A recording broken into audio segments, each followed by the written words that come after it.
Chapter 1: The Radical Vision. Welcome to Synapse Daily. We explore the fringes of human history. Today, we travel to 1966 Belgium. The air was thick with industrial change.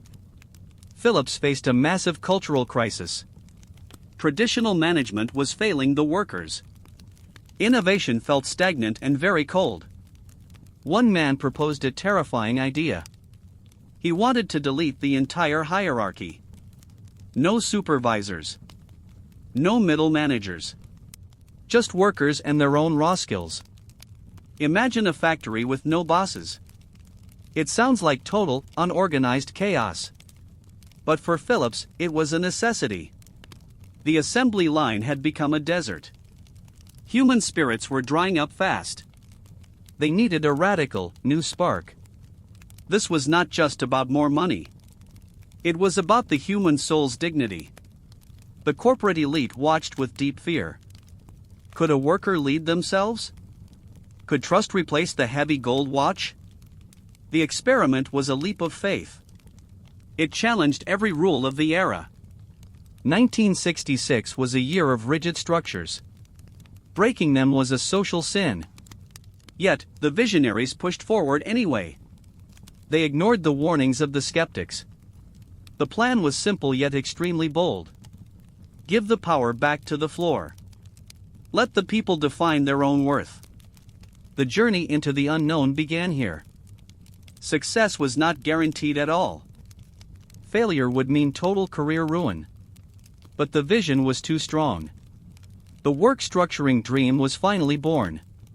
Chapter 2: The Tessenderlo Site. The location was a town called Tessenderlo. It was a quiet, hard-working Belgian community. The factory produced complex electronic components. Precision was the only way to survive. Management selected this site for a test. They called it the work structuring experiment. It sounds dry, but it was revolutionary. Imagine walking into a silent, leaderless room. Every man knew his specific task. But no one told them when to start. Trust replaced the heavy iron fist. The machines hummed a new, rhythmic song. Tessenderlo was a very traditional place. People respected authority and old rules. This made the experiment even more daring. The town didn't know the future yet. The factory walls held a massive secret. Inside, the old world was dying fast. A new world was breathing its first. Small teams replaced the long, gray lines. The atmosphere felt electric and strange. Workers looked at each other with confusion. They were used to being told everything. Now, the silence was their only guide. They stood by their silent workstations. The clock ticked on the white wall. No manager barked a single order today. The responsibility felt heavy like lead. But slowly, someone picked up a tool. Then another worker followed the lead. The experiment had officially, finally started. The quiet town of Tessenderlo changed forever. Chapter 3: Breaking the Chain. Assembly lines usually feel like prison cells. One person does one tiny task forever. The Phillips experiment broke those chains. They grouped workers into autonomous teams. Each group handled a complete product. They saw the beginning and the end. This gave the work immediate, deep meaning. Ownership changed the psychology of the floor. The cog in the machine was dead. A human being had finally returned. Before, they were just biological robots. They repeated the same motion all day. Click. Turn. Pull. Repeat. Repeat. Repeat. Now, they discussed the whole design. They understood how the circuits really worked. The chain was replaced by a circle. In a circle, everyone is equal. No one is at the very front. No one is left at the back. The flow of work became natural. If one part broke, the team fixed it. They didn't wait for a repairman. They became the masters of their tools. Pride started to bloom in the dust. A worker felt like a true craftsman. The product was finally theirs to keep. This shift was massive for the ego. It destroyed the boredom of the line. Creativity started to leak into the metal. The chains were gone for good now. Freedom was the new assembly line. Chapter 4: The Metrics of Freedom. Critics predicted an immediate, total collapse. They thought workers would simply sleep. The opposite happened in the first month. Quality of the electronics improved significantly. Absenteeism dropped to nearly 0%. People actually wanted to be there. They were solving problems on their own. No waiting for a manager's signature. Efficiency became a point of personal pride. The data was undeniable and quite terrifying. The balance sheets showed a miracle. Costs went down as morale went up. Waste was reduced by 20%. Speed was no longer forced by bells. Speed was a result of smooth flow. The metrics of freedom were very clear. Happy workers produced much better results. The accountants couldn't believe the numbers. They checked the math 3 times over. The lazy worker myth was totally busted. When humans have agency, they perform. They don't need a whip to move. They need a reason to care. Tessenderlo provided that vital, missing reason. The spreadsheets told a story of triumph. But numbers don't show the whole truth. The true metric was the human smile. For the first time, the factory sang. The data was a weapon for change. It proved the skeptics were very wrong. Freedom was actually very, very profitable. Chapter 5: Peer-to-peer governance. How do you resolve a workplace conflict? Usually, you go to the boss. At Tessenderlo, you talk to your peer. The group decided the daily shift hours. If someone slackened, the group reacted. Social pressure replaced the formal warning. It was a raw form of democracy. The community became a self-healing organism. Would you trust your coworkers this much?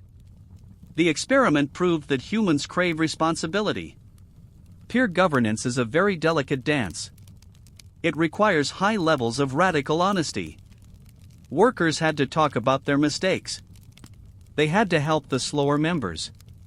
Competition turned into deep, meaningful cooperation. The group was only as strong as one. They held weekly meetings on the floor. No fancy boardrooms were needed here. Decisions were made where the work happened. This created a shield against outside ego. The team protected their own collective space. If a tool was bad, they changed it. If a process failed, they evolved it. The boss was now the shared goal. This eliminated the fear of being fired. Instead, they feared letting the team down. Social bonds became the new safety net.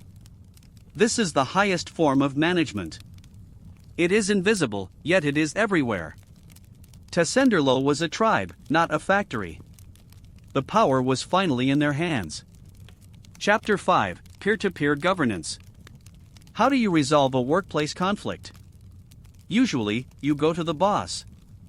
At Tessenderlo, you talk to your peer. The group decided the daily shift hours. If someone slackened, the group reacted. Social pressure replaced the formal warning. It was a raw form of democracy. The community became a self-healing organism. Would you trust your coworkers this much? The experiment proved that humans crave responsibility. Peer governance is a very delicate dance. It requires high levels of radical honesty. Workers had to talk about their mistakes. They had to help the slower members. Competition turned into deep, meaningful cooperation. The group was only as strong as one. They held weekly meetings on the floor. No fancy boardrooms were needed here. Decisions were made where the work happened. This created a shield against outside ego. The team protected their own collective space. If a tool was bad, they changed it. If a process failed, they evolved it. The boss was now the shared goal. This eliminated the fear of being fired. Instead, they feared letting the team down. Social bonds became the new safety net. This is the highest form of management. It is invisible, yet it is everywhere. Tessenderlo was a tribe, not a factory. The power was finally in their hands. No one looked over their tired shoulders. They looked at their own capable hands. They looked at their partners with respect. The hierarchy of fear was totally gone. A hierarchy of skill took its place. It was a beautiful, working social machine. Every gear turned because it wanted to. This was the secret of their success. Chapter 6: The Psychological Shift. Psychologists watched the factory very closely. They noted a surge in mental health. The alienation of labor began to fade. Workers started suggesting technical improvements. They understood the machinery better than engineers. Innovation came from the bottom up now. The human brain thrives on high autonomy. Tessenderlo was a living, breathing laboratory. It was the first corporate human cloud. People felt a new sense of purpose. Depression among the staff dropped significantly. They weren't just moving metal parts anymore. They were building a shared future together. A worker's mind is a powerful tool. Most factories leave that tool at home. Phillips decided to let it work too. The results were psychologically quite profound. Men spoke about their jobs with pride. They felt seen by their fellow humans. Being seen is a basic human need. The factory floor became a creative hub. Ideas flowed like water in a river. Stress was no longer a silent killer. It was replaced by a healthy challenge. The Sunday scaries simply did not exist. People woke up ready for the day. The brain loves to solve complex puzzles. Tessenderlo gave them those puzzles daily. The experiment healed the divided human spirit. It proved work can be a joy. Chapter 7: The Shadow of Success. Success brings its own set of problems. Upper management in Eindhoven grew very nervous. The experiment worked too well for comfort. If Tessenderlo didn't need managers, who did? A shadow fell over the corporate utopia. The hierarchy felt its own slow death. Power rarely gives itself up without fight. The utopia was becoming a political threat. Could the model scale to the world? The executives stayed awake in their offices. They stared at the brilliant production reports. The numbers were too good to ignore. But the loss of control was terrifying. Control is the drug of the elite. Tessenderlo was a very dangerous high. It suggested that leaders were actually useless. That thought was a knife to management. They began to plan a quiet retreat. They looked for efficiency gaps that failed. They wanted to find a fatal flaw. But the workers gave them no mistakes. The perfection of the site was frustrating. The shadow grew longer every single week. Fear began to drip from the top. The experiment was now a target. A target for those who loved rules. The utopia was becoming a lonely island. The storm was coming from the board. Chapter 8: The Social Ripple. The families in Tessenderlo noticed changes. Workers brought their new confidence home. They were more active in local politics. Autonomy at work creates autonomy in life. The experiment was changing the village culture. It wasn't just about making light bulbs. It was about making a new citizen. This was the hidden danger of freedom. It never stays inside the factory walls. Wives noticed their husbands were more present. Children saw fathers who were not exhausted. The dinner table conversations began to change. They talked about decisions and group power. The factory was a school for democracy. The local mayor felt the new energy. People started asking why more often. They questioned the old ways of the town. They wanted more say in local laws. The freedom of the floor was contagious. It spread through the cafes and streets. A free worker is a free thinker. A free thinker is hard to rule. This ripple effect was very, very powerful. It transformed the social fabric of Belgium. Tessenderlo became a beacon of new hope. But beacons also attract the cold wind. The status quo was under heavy fire. The village was waking up from sleep. Chapter 9: The Internal Sabotage. Resistance began within the middle management tiers. They saw their roles becoming completely obsolete. Paperwork started to go missing frequently.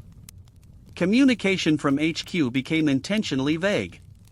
The experiment was being squeezed from above.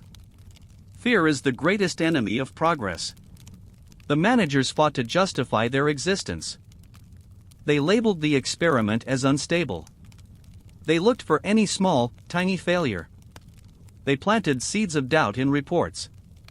They whispered to the high-level board members. The workers are becoming too bold, they said. They will demand higher wages very soon.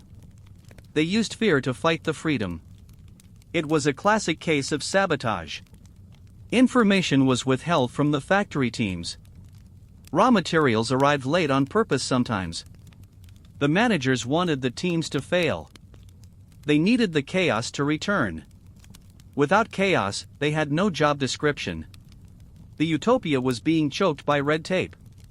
It was a slow, painful corporate murder. The workers felt the sudden cold shift. The support from above was dying out. The sabotage was quiet and very effective. The walls were closing in on them. Chapter 10: The Economic Context. 1966 was a year of global tension. Labor unions watched Phillips very closely. Unions feared losing their collective power. If workers are bosses, who represents them? The experiment was caught between two giants. Corporate greed and union traditionalism clashed. Both sides wanted the old, rigid ways. The utopia had no political allies left.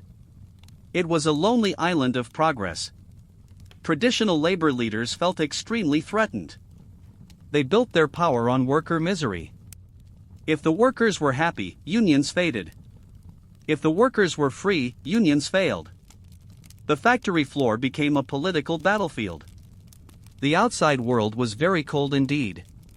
Economic shifts were happening across Europe. Inflation was starting to creep into Belgium. The board wanted more control over costs. They didn't trust the workers' loose math. Efficiency is not enough, the bosses said. We need total obedience for the future. The workers were caught in the middle.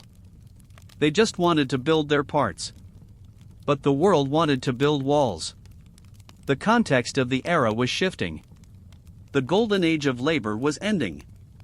The shadow of the 1970s was near. The light in Tessenderlo began to flicker. Chapter 11: The Sudden End. In the late 1960s, the plug pulled. Phillips officially ended the autonomous workgroups. They cited operational alignment as the reason. Tessenderlo returned to the old supervisor model. The silence of the hierarchy returned. Productivity leveled off almost immediately. The spark in the workers' eyes vanished. The experiment was filed away in archives. A corporate miracle was buried in dust. The order came on a gray Tuesday. No more team meetings on the floor. No more voting on the shift hours. The supervisors walked back into the room. They wore suits and carried heavy clipboards. The workers went back to their lines. They looked at the floor in silence. The magic had been sucked out completely. It felt like a funeral for hope. The utopia was declared a failed hobby. But the data said something very different. The truth was hidden in locked drawers. The managers smiled as they regained control. The factory became a cold machine again. The human spirit was sent home early. The work structuring dream was dead now. Chapter 12: Lessons from the Ghost. Why does Tessenderlo matter in 2026? Modern agile methods mimic this 1966 dream. We are still rediscovering what they knew. Humans work best when they feel free. Micromanagement is a relic of the past. The Phillips experiment was 50 years early. It proved that corporate utopia is possible. It just requires the courage to let go. We still fight the same old battles. The boss still wants to watch you. The software tracks your every single click. But Tessenderlo proved we don't need it. We are more capable than they think. We are more responsible than they claim. The ghost of the factory still speaks. It whispers about a better way to live. It asks why we gave up freedom. The data from 1966 is still valid. Freedom creates more value than fear does. The lesson is simple yet very hard. Trust is the most efficient tool ever. We must learn to use it again. The ghost of Phillips is watching us. Chapter 13, The Final Verdict. Thank you for joining Synapse Daily today. The 1966 experiment remains a haunting lesson. Power is rarely about efficiency or profit. Power is often just about control. Check our notes for the full history. What kind of workplace do you deserve? We will see you in the next. Stay curious. Stay free. Goodbye. This story is a warning for us. Do not let your light be dimmed. Question the chains that bind your hands. The people of Tessenderlo showed the path. They proved that we can lead ourselves. The utopia was not a fairy tale. It was a verified, scientific historical fact. It happened in a small Belgian town. It can happen again in your office. It starts with a single, bold question. Why do we need a boss today? Think about that on your way home. The future is yours to design now. The experiment never truly ends for us. It lives in every act of rebellion. See you in the next episode, friends. Keep your minds open and wide. The truth is out there in history.